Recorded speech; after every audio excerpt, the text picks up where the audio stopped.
rebondis encore une fois sur les cafés philo du week-end et j'ai coincé un de mes amis, un de mes adversaires, mais néanmoins ami, Valentin, qui cite des propos contre les juifs dans les évangiles, notamment dans l'évangile de Jean, et il crée un amalgame tout à fait fâcheux. Est-ce qu'il le fait délibérément ou pas? C'est une paire de manches. Je crains que malheureusement il y a une part d'inconscience, mais aussi une part de perversité dans son propos. La condamnation des juifs, ce n'est pas la condamnation des juifs en tant que telle, c'est la condamnation des juifs qui ne veulent pas suivre Jésus. Et ça n'est pas non plus l'ouverture aux non-juifs. Donc là, il y a déjà deux discours, deux conclusions erronées.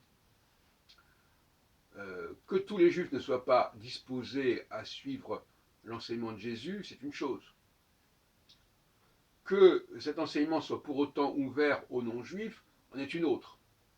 Et en plus que tous les juifs soient condamnés dans un seul et même mouvement, ça c'est inacceptable de toute façon.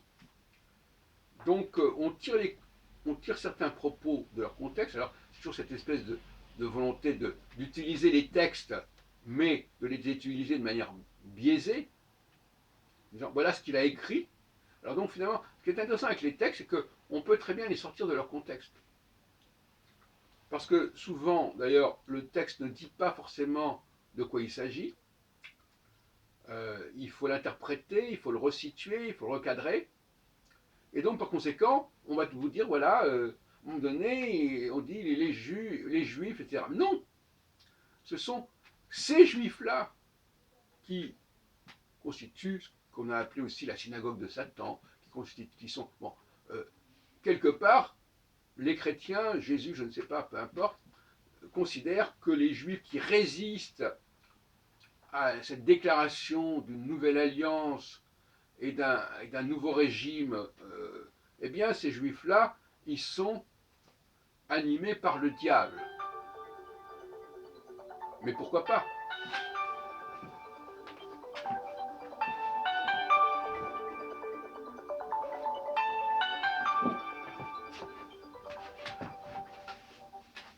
Ils sont animés par le diable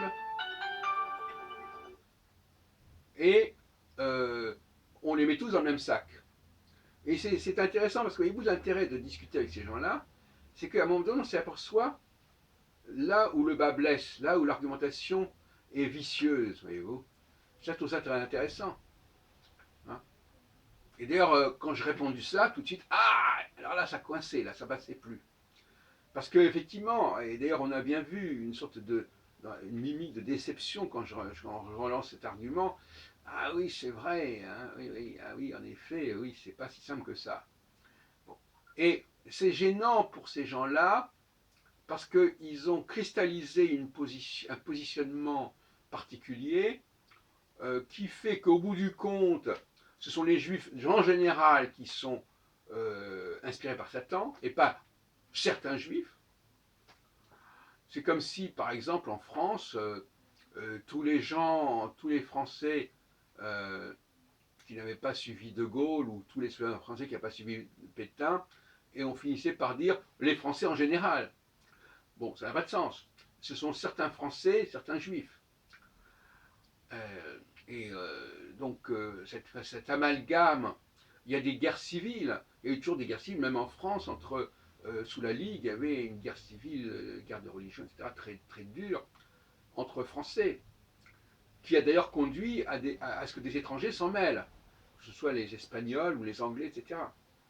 Donc, bon, donc finalement, oui, quand il y a des affrontements au sein d'un peuple, ça aboutit à soit rejeter tout le peuple à un moment donné parce qu'il y a eu des attaques contre certaines personnes du peuple. Voilà, donc c'est pas très sérieux finalement cette façon de fonctionner. Et il est clair, et je serai clair là-dessus, il est clair que en réalité, euh, il n'est pas question, au départ, de prendre des non-juifs au sein du christianisme. Il n'est pas question de cela. Que tous les juifs ne veuillent pas ou ne puissent pas y entrer, c'est une chose. Que pour autant il faille remplacer ces juifs qui n'ont pas voulu entrer dans le christianisme par des non-juifs, on retombe dans des problèmes d'immigration dont je viens de parler un peu plus tôt dans une autre vidéo, à savoir, il y a ce qu'on appelle un appel, quelque chose, un appel. Alors, il y a un vide, il y a quelque chose qui manque, donc il faut remplir par autre chose. Et c'est comme ça que ça s'est passé. Voyez-vous, donc il y a eu une sorte de cercle vicieux. Des juifs refusent de Jésus, Jésus condamne ces gens-là, tout comme les prophètes d'ailleurs, quand on lit souvent, s'attaquent à certains juifs, et on dit après qu'ils dénoncent tous les juifs. Là, toute cette façon d'amalgamer une opposition au sein du judaïsme pour en faire un rejet du judaïsme, c'est tout à fait scandaleux. Bon. Et qu'ensuite, parce que les troupes ne sont pas assez nombreuses, on dit, bah, puisque c'est comme ça, on va importer dans le judaïsme des gens qui sont païens. Et de même façon que pour les immigrés, on leur dit, voilà, ben voilà, vous avez une carte d'identité, maintenant vous devenez français. Hein, vous avez fait une déclaration, etc. Eh bien c'est pareil, on vous baptise et hop, vous devenez juif.